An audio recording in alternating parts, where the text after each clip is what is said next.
Hervé, tu m'as Des sauvé. interventions un peu plus courtes, D'accord. si Et possible, puis, voilà. Donc, et bien synthétiques, on avec les attendait, punchlines qui nous intéressent. d'accord, mais on attendait une vision universitaire. Merci Hervé. Merci, ben, je suis content de parler sous l'œil de Luc Mouton, qui est notre chef d'orchestre pour tout ça. On m'a demandé des réflexions, donc ce n'est pas des recommandations, hein, ce sont des réflexions d'un enseignant qui a participé à la structuration de la R3C à son petit niveau, et de savoir où on en est aujourd'hui sur la validation universitaire. Donc je représente bien le monde universitaire des compétences techniques. Eh bien que tout simplement, cette validation, aujourd'hui, c'est une obligation réglementaire, hein. C'est-à-dire qu'on doit assurer cette validation des compétences techniques comme des compétences théoriques. Ça, c'est inscrit dans la réforme et dans les desiderata des arrêtés de la réforme. Alors Luc, j'ai repris ton schéma, je me suis permis. Donc vous avez la version la plus moderne de ce fameux schéma qui avait été fait par le doyen Schlemmer et qui reproduit, je ne vais pas le redétailler, mais je parle bien aujourd'hui de la formation initiale. À droite, vous auriez la certification et la recertification qui, en gros, va utiliser les mêmes outils et qui va avoir besoin des mêmes contraintes, même si ce ne sont peut-être pas toujours les mêmes formateurs. Mais nous devons, au cours du cursus des jeunes, les évaluer en continu à la fois leurs connaissances en bleu clair, puis leurs compétences en bleu plus foncé, avoir des évaluations de suivi et puis éventuellement des évaluations de validation, notamment à la fin de la phase de consolidation, parce qu'il ne faut jamais oublier, je parle devant des doyens et des anciens doyens, que ce sont les facultés qui, par signature de leurs doyens et doyennes, certifient les compétences, toutes les compétences, et délivrent les 44 diplômes d'études spécialisées, dont les 13 de spécialité chirurgicale. Et donc, en fait, là, on a une obligation réglementaire, une obligation légale, et qui passe par les doyens, et c'est eux qui s'exposent, parce que si on n'applique pas tous les procédés qui nous sont demandés, on risque d'être finalement attaqué pour ne pas l'avoir fait. Alors, j'ai fait ce tableau-là, et je vais aller assez vite parce qu'il faut le faire. Que sont les outils de validation de compétences techniques? On va voir qu'il y en a qu'on réussit à remplir aujourd'hui, puis d'autres moins. L'évaluation sommative, on a déjà utilisé ce mot-là, on peut l'interpréter différemment. C'est, en gros, il faut accumuler un certain nombre d'objectifs, donc il faut un programme. Et Pierre Hugroche nous a dit ce matin qu'on n'avait pas tous un programme dans les 13 collèges. Donc il y a déjà un petit problème là, mais la majorité l'ont. Elle doit être formative. C'est une accumulation de compétences validées notamment par le compagnonnage. Ça t'est bien fait ce matin. Le compagnon et le compagnonnage, c'est aider le jeune qui fait quelque chose ou le moins jeune, c'est aussi vivre avec lui. Compagnon, ça veut dire manger avec lui, c'est-à-dire l'évaluer sur le plan psychologique aussi.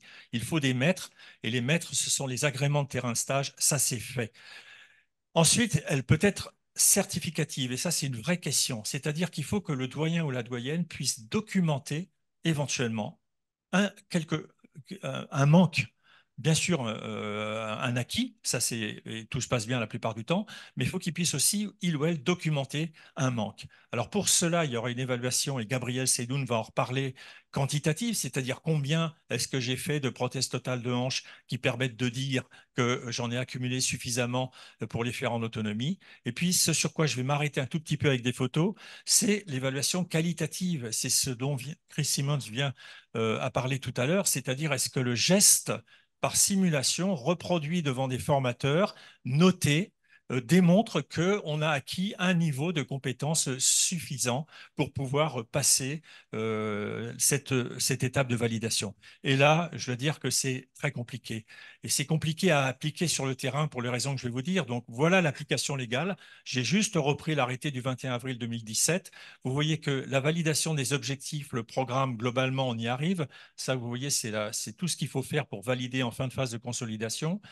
Le maître de stage, les stages validés, ça a toujours été fait, ça a ses qualités, ses défauts, mais c'est fait. Le portefeuille numérique, Luc va nous en parler, c'est en cours depuis longtemps, mais c'est en cours, ça va arriver. Et ce qui est compliqué, c'est ce qui est inscrit dans la loi, dans le règlement, c'est qu'il faut une évaluation. C'est écrit comme cela par le responsable du centre de simulation de l'apprentissage technique individuel et de l'apprentissage du travail en équipe, qui rejoint un petit peu le topo préalable, c'est-à-dire le non technique, c'est-à-dire comment je vis avec tout le monde au bloc opératoire.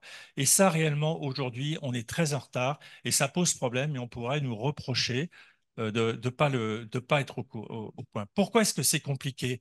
Ça n'a pas été dit jusque-là.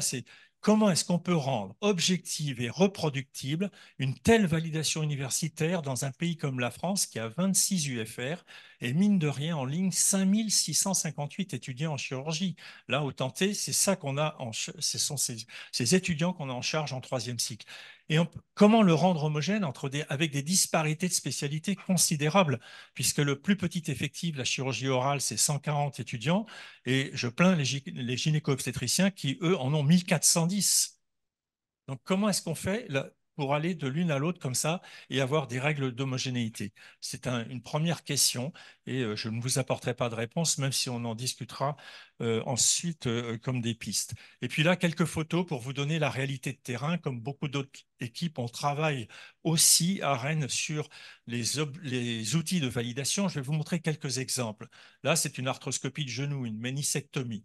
Voilà, vous avez un étudiant. Vous avez un aide parce que ça ne peut pas marcher sans un aide pour tenir le genou, et vous avez deux évaluateurs comme ça.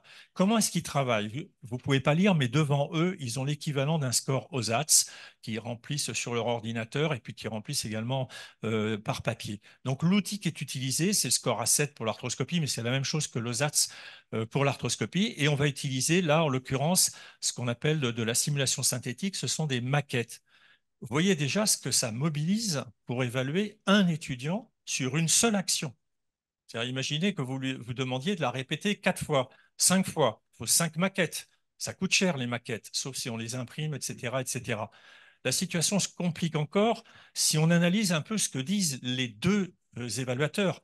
En l'occurrence, ce sont deux formateurs plus que capés, entre guillemets, un qui travaille en public, qui a été président de sa société scientifique, un autre qui a été lui aussi président de la même société scientifique d'arthroscopie, qui est dans le privé. Donc on peut avoir l'idée que ce sont d'excellents évaluateurs.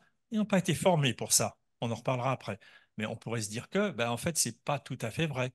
On s'est rendu compte qu'en fait, la reproductibilité inter-observateur de leur score A7, comme ça pourrait être d'un OSATS, était moyenne, 0,64, 0,63. Voilà, donc ça pose une difficulté. Comment est-ce qu'on va faire comme ça entre des étudiants, suivant des évaluations sans les mêmes évaluateurs et partout sur la France? Vous voyez l'ampleur du problème. Ça se complique encore si vous décidez d'utiliser du cadavérique. Ça n'a pas été dit ce matin, mais le cadavérique, enfin, le sujet issu du don du corps, excusez-moi, c'est le gold standard, hein. Ça reste ce qui se fait de mieux actuellement. Il y a pas, on a beaucoup parlé d'outils numériques, on travaille beaucoup à Rennes en réalité, sur la réalité virtuelle, notamment en arthroscopie, mais le gold standard absolu, c'est le sujet issu du don de corps. C'est ce qu'il y a de mieux. Oui, mais là, vous arrivez avec le décret de 2022-719, et comment vous faites? Et comment vous faites pour passer des promos entières comme ça, de phase d'approfondissement ou de docteur junior? Tout se complique. C'est pas que je veuille noircir le tableau. Alors évidemment, il y a le numérique. Le numérique, là, vous avez un simulateur, c'est le même geste. Alors déjà, c'est plus sympa parce qu'on n'est pas obligé de s'habiller, de se déguiser. D'autres évaluateurs, tout aussi capés, qui le font à ce moment-là. Mais l'avantage du numérique, et ça vient d'être évoqué, c'est qu'on peut quand même, et je le considérerais aussi à Rennes, on considère que c'est une voie d'avenir, ça se rapproche beaucoup du topo précédent, parce que l'avantage du numérique, c'est que vous allez avoir beaucoup d'enregistrements qui sont tracés, beaucoup de data, et que vous pouvez compacter à la fois des trajectoires, c'est ce que vous voyez ici, mais vous pouvez en même temps, c'est ce qu'on a fait, ce qu'on étudie et ce qu'on vient de publier, vous pouvez corréler aussi la trajectoire avec le rythme cardiaque, avec le regard. Là, on n'a pas mis le regard, mais c'est important comment le regard évolue avec des capteurs que l'on met là, ou également la posture de l'étudiant. Ça, c'est une piste, mais aujourd'hui, ce n'est pas opérationnel. Il ne faut pas rêver. Alors, où on en est, je ne reviens pas sur la diapo de Pierre Hugroche, c'est la diapo qui est là. Aujourd'hui, pour les 13 spécialités, on n'est pas au taquet. Hein, on a beaucoup de retard, mais il ne faut pas être catastrophiste parce que tout est en marche. Et je trouve que la journée d'aujourd'hui, elle est extrêmement encourageante parce qu'on voit qu'il y a beaucoup de solutions qui sont développées dans des endroits différents, mais que les meilleurs vont probablement se développer et rester, que les autres ensuite vont adopter et qu'après, il restera juste à voir quel va être le niveau d'organisation de tout cela qui peut être local, régional ou interrégional. Donc, pour conclure, nos chantiers, c'est de finaliser les programmes de formation technique pour ceux qui ne les ont pas finalisés. Le portefeuille numérique, ben, Gabriel va nous en parler. Le financement, Luc, tu auras peut-être des choses à nous dire sur quand même des espoirs, et non pas désespoir, mais des espoirs, depuis le temps qu'on en parle. La problématique aussi des centres de simulation et de leur agrément au moment où la Sofra-Sims va publier ses recommandations, mais l'HAS aussi. Je crois que c'est chaud bouillant, que c'est prêt à sortir, que les recommandations de l'HAS, auxquelles on est un certain nombre d'ici à avoir participé, c'est fondamental. C'est comme ça qu'on saura où il faut faire tout ça.